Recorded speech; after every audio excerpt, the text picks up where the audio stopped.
Exercitatio Anatomica de Motu Cordis et Sanguinis in Animalibus, Latin for an anatomical exercise on the motion of the heart and blood in living beings, commonly called de Motu Cordis, is the best-known work of the physician William Harvey.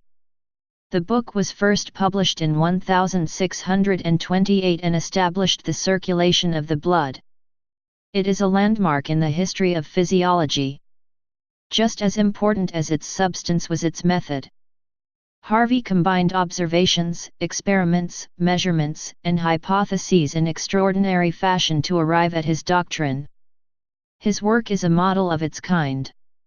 It had an immediate and far-reaching influence on Harvey's contemporaries. Thomas Hobbes said that Harvey was the only modern author whose doctrines were taught in his lifetime.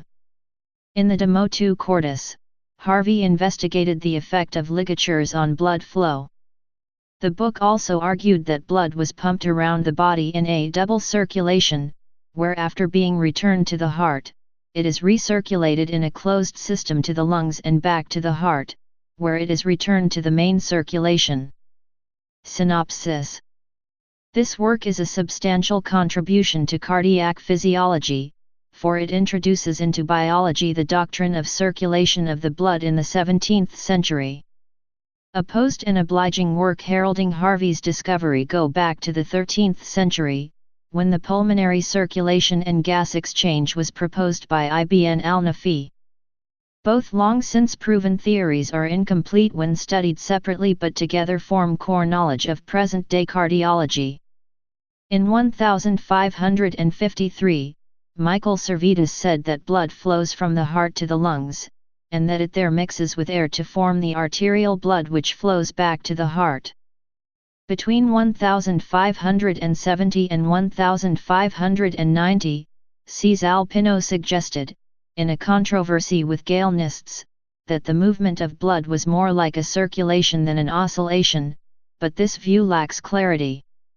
In 1603, Hieronymus Fabricius of Aquapendant published a work clearly describing the valves in the veins and showing that they hinder the flow of blood away from the heart. From 1597 to 1602, Harvey studied arts and medicine at Padua, and made a careful study of the heart and the movement of blood. By 1616, he was presenting in lectures his case for the circulation of the blood, but it was not until 1628 that he published it in his classic work, De Motu Cordis et Sanguinis. This book is important both for the discovery of the complete circulation and for the experimental, quantitative, and mechanistic methodology which Harvey introduced. He looked upon the heart, not as a mystical seat of the spirit and faculties, but as a pump analyzable along mechanical lines. He also measured the amount of blood which it sent out to the body. He observed that with each beat 2 ounces of blood leave the heart, so that with 72 heartbeats per minute, the heart throws into the system 540 pounds of blood every hour. Where could all this blood come from? The answer seems to be that it is the same blood that is always returning.